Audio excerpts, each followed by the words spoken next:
In the fall of 1941, the Japanese Imperial Army set its expansionist gaze on the impregnable British colony of Singapore.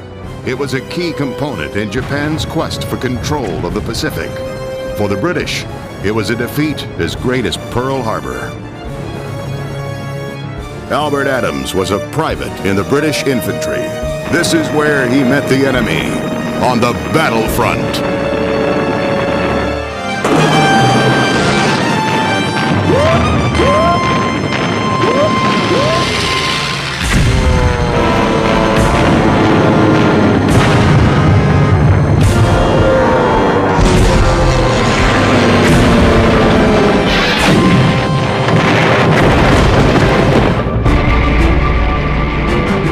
Until late 1941, the British are fighting a war against the Germans at their doorstep. But a new offensive is about to take place at a more distant location in the British Empire. October 1941, Japan completes final preparations for war. A prime objective is Malaya because of its rich natural resources of rubber. But to take Malaya, Japan must also conquer Singapore, the most heavily armed fortress in the world. For more than 100 years, Great Britain has dominated Singapore. British military experts have long believed that any invasion of Singapore would come from the sea. The world's largest fixed long-range guns guard the south, east, and west approaches to the island from attack.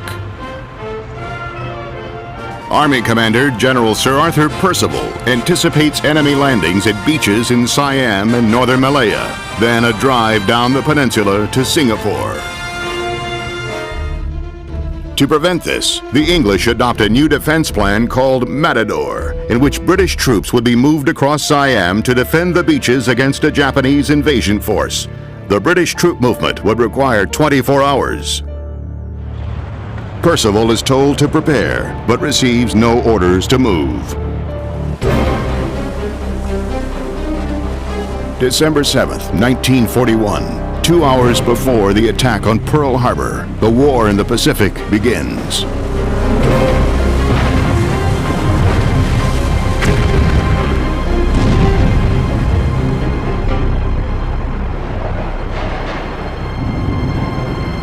Japanese troops under the leadership of General Yamashita are to land at the same beaches that Percival wanted to defend in Plan Matador. 3 of the toughest divisions in the Imperial Army make up the invasion force. The 25th Army that invaded Singapore was one of the best trained forces that the Japanese Army had. They'd been trained in jungle warfare, they'd prepared for this, they'd even done something unusual for an army, certainly, to rehearse amphibious landings. So this was a crack force. One landing was actually in Malaya, and they expected to meet resistance, but they didn't. British troops are unable to reach the beaches in time to stop the invasion. Japanese planes make their first airstrikes from bases in occupied Indochina.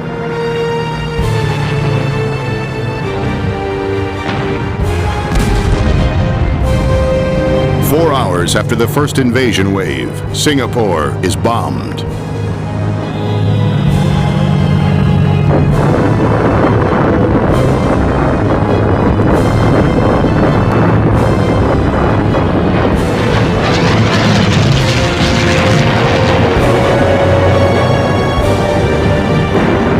The British have no idea how many Japanese soldiers have landed. Rumors circulate, numbers in the hundreds of thousands. Making the situation worse, enemy planes not only surprise the British forces, but demoralize them as well, because there are no RAF fighters in the air. The British have less than 200 planes in Malaya, and most of them are obsolete. The few that get off the ground are no match for the highly maneuverable Zero fighters. Only 50 British planes survive the attack. Within 24 hours, the air over Malaya and Singapore is controlled by the Japanese.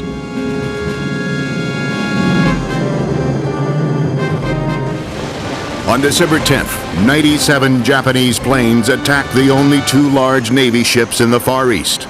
Without RAF protection, the ships are caught in an unavoidable crossfire of torpedoes. The battleship Prince of Wales and the cruiser Repulse are sunk, taking 840 men with them, including Admiral Sir Tom Phillips, recently appointed Commander-in-Chief of the Navy in Singapore.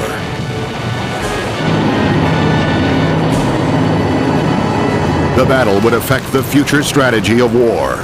For the first time in history, battleships underway at sea are sunk from the air. The Japanese have once again rewritten the rules of war at sea. The blow to British morale is tremendous. The one naval force which could have come to the rescue of the British is in ruins. The United States Pacific Fleet is still reeling from the 2-hour surprise attack at Pearl Harbor, Hawaii, just 3 days earlier. With the Japanese making more aggressive moves in the Pacific, British reinforcements are increased in Singapore. Albert Adams is a private in the British infantry. We was going to the Middle East actually, and after Pearl Harbor, we diverted to India because we had to be rigged out again with tropical gear. We arrived in Singapore. Oh, it was a marvellous place. The climate and everything was perfect. I think that's why most of them survived, because of the climate, etc. Actually, I think a lot of the reason why we went was actually because most of the civilian population wouldn't leave because they thought it's impregnable. The island, they thought, no, never surrender or anything like that, so they didn't trouble. The British soldiers are unconcerned about the Japanese making their way down Malaya. They consider themselves a better trained, better equipped army.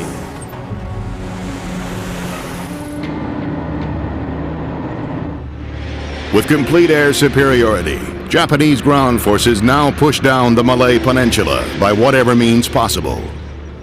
They didn't have a lot of gasoline-powered vehicles, so they had done a lot of intelligence work, and you could use bicycles, an unexpected weapon, move along, keep people moving.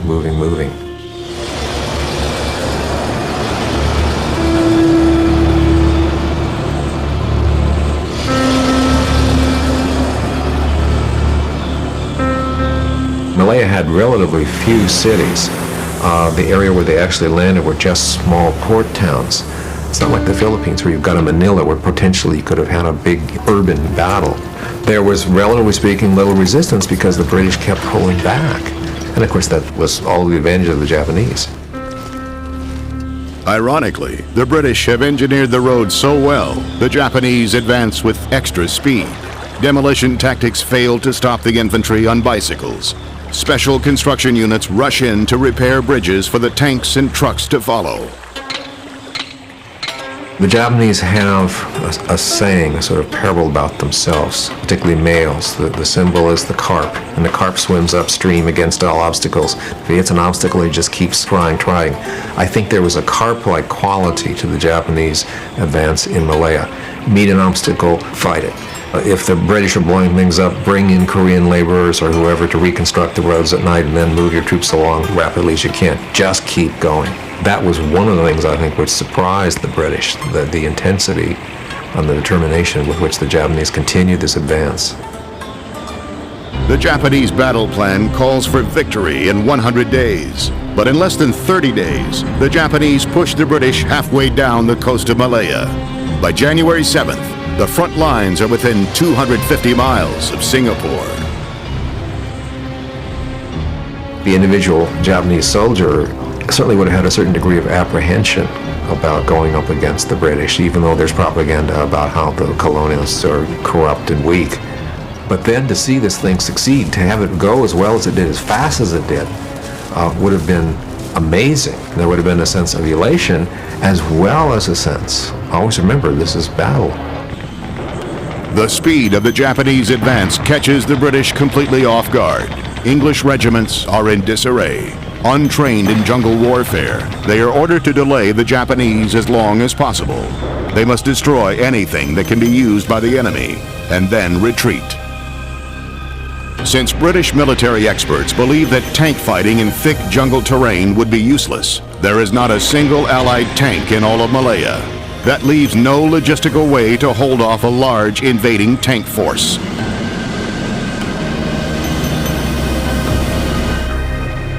We moved up to Adam Estate. We had plenty of ammunition. In 2 days, you know, you can't run out really, can you, if you've got adequate supplies for 2 days. One sniper, up a coconut tree, you know. He saw one of my mates' best friends. Bullet straight through the forehead.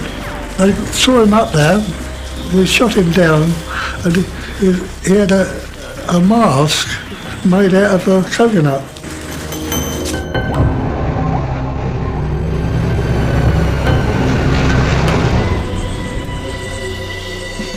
The Japanese constantly outflanked the British lines with their skilled jungle fighting. By the end of January 1942, all hope of holding the Malay Peninsula has evaporated. The British are ordered to withdraw to the stronghold of Singapore.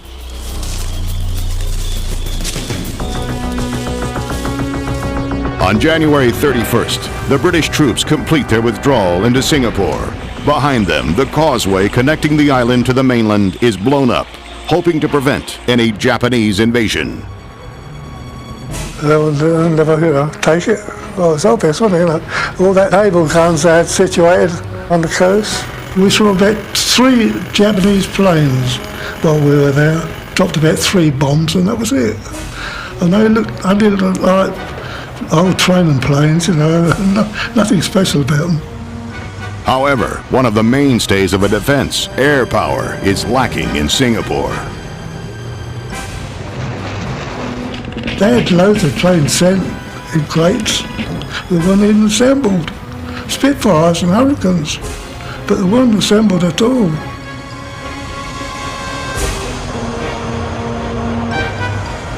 British troops who have just arrived in Singapore are given orders to start digging defense positions. The fact that this is being done with the Japanese at their doorstep is a result of British overconfidence in their ability to hold Singapore.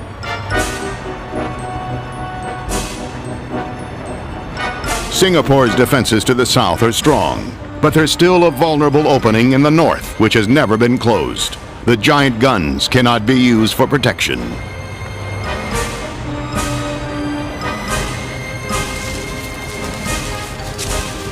General Percival spreads his men along the beaches, hoping to prevent the Japanese from getting a foothold on the island. Only 2,500 men protect the narrowest point of the strait. Here, in small boats, 4,000 Japanese are getting ready to attack.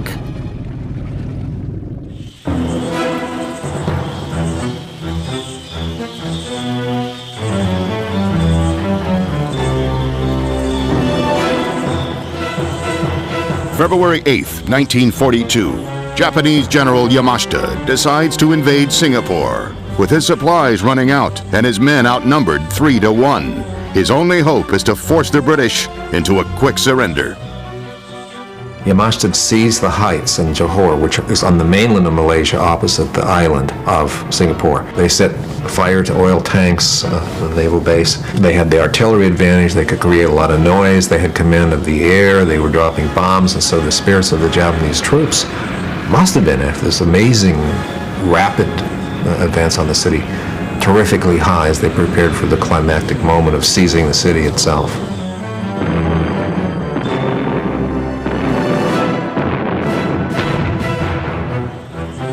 The Japanese send up an observation balloon to direct their artillery fire. The British have no planes to knock it down.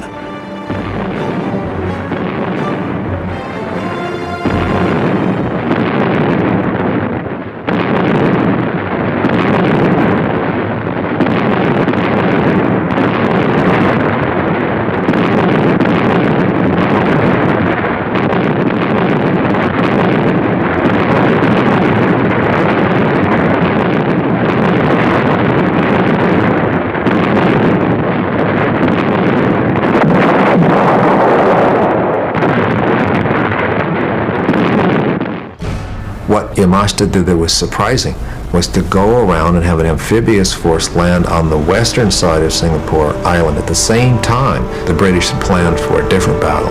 The big guns, the place to protect was the naval base at Singapore, but the guns were pointing out to sea, not to the north, from the direction from which the Japanese would advance. And with the advantage of controlling the airfields on the Malayan mainland, continue bombing the city to disrupt morale of the people in the city, making them more willing to surrender.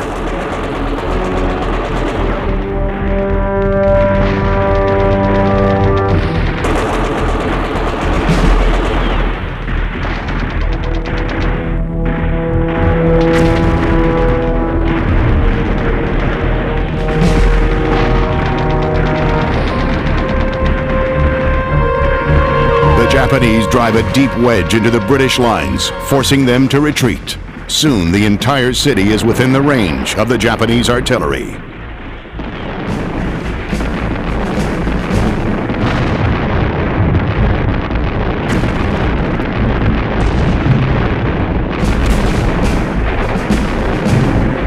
Within 5 days, the Japanese capture the reservoirs and cut off the city's water supply. General Yamashita wanted to take the city of Singapore without a fight because he knew that his troops were inferior in number to the defenders. And so the first thing they did was have planes fly over that dropped literally boxes that contained appeals to surrender, basically saying there's no reason to have a battle in which we're going to kill a lot of civilians. You should give up to save the women and children that are in the city. If you don't, I will order an annihilation attack on the city of Singapore. 3 days later, a warning. You'd better come to meet me to talk about surrender terms, or else.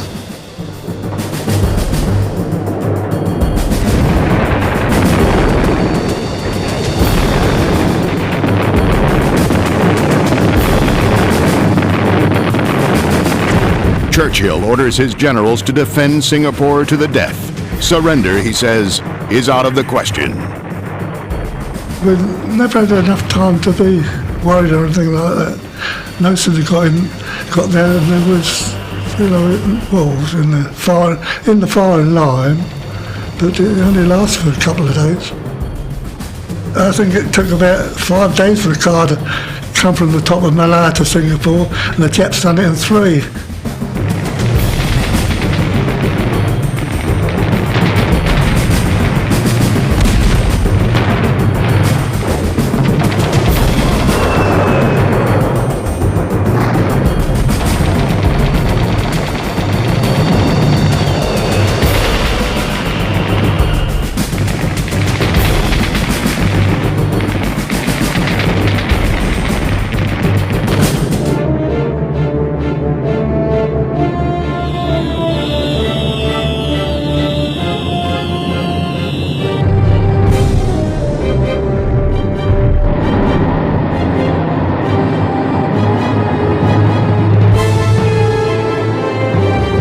Under attack for several days, the British are finally beginning to realize the depth of Japanese penetration into their defenses. All the guns, etc., were pointing out to sea, and the Japs come at the back, and therefore they couldn't reverse the guns. The trouble was they were being cut off, you see. Actually, as they were supposed to be fighting the front line, another wave came to the back of them, of troops, and actually they had no chance at all. Finally, the British commanders agree that with the water supply nearly gone, short on food, gasoline, and their troops exhausted, counterattack is impossible. Everything, all the services and everything was on the Malayan mainland. And that's one reason they were cut off for water and everything, the people were. But when it stopped, actually it was glad it was over in one way, because it was over and done with.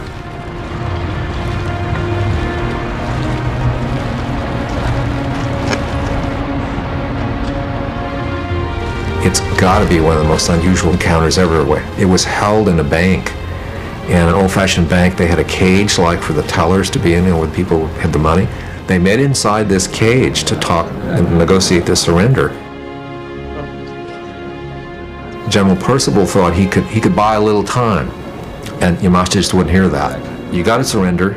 You can have only 1,000 men who have any kind of arms. You've got to surrender as hostages to maintaining the terms of the surrender. The Governor General of Singapore, plus all of the high command of the British Armed Forces. General Yamashita must have regarded this whole operation as a colossal gamble. The British have a superior number of troops. He doesn't. He's low on ammunition. Can he make this face-to-face encounter work? And he did. Yamashita tells Percival to say nothing except yes or no. The answer is yes. On February 15th, 1942, Singapore falls to the Japanese.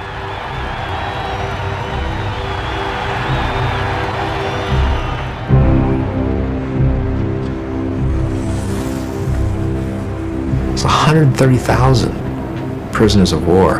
A significant number of them were sent north as forced laborers to help build the railway from Thailand into Burma, the infamous bridge on the River Kwai. They linger in memory in Australia because of the belief there that the British High Command didn't do all that it could have done to keep them from becoming prisoners. Well, I was a bit concerned what would happen, and everything for the future. Of course, your parents, too, that's what you think of it most. We just took it for granted as prisoners of war, and that was it. You can expect anything,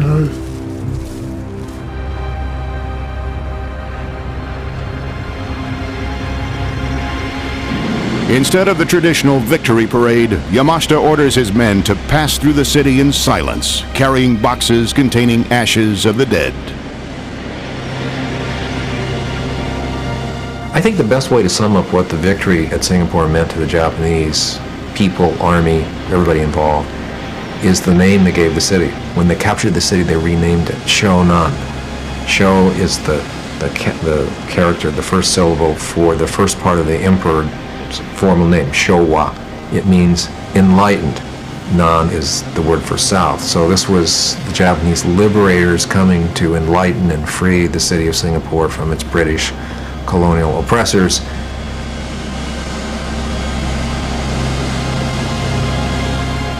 It means that the Japanese have a base of operations from which they can conduct all kinds of operations, intelligence operations, military operations, naval operations in Southeast Asia. It's a sense, again, of tremendous pride to have done this, a terrific boost to morale at home. The campaign to take Malaya and Singapore will cost the Japanese over 3,500 dead and over 6,000 wounded. The 130,000 prisoners of war would be treated with appalling cruelty and inhumanity by their captors, a constant reminder of the fall of Singapore. The British have spent nearly 20 years building the fortress of Singapore. The Japanese are able to conquer it in 70 days. At this point, it looks like the Japanese are assured of victory in the war. But the British fighting spirit will be buoyed in the coming months by the rebuilt American Navy and a push to retake the Pacific.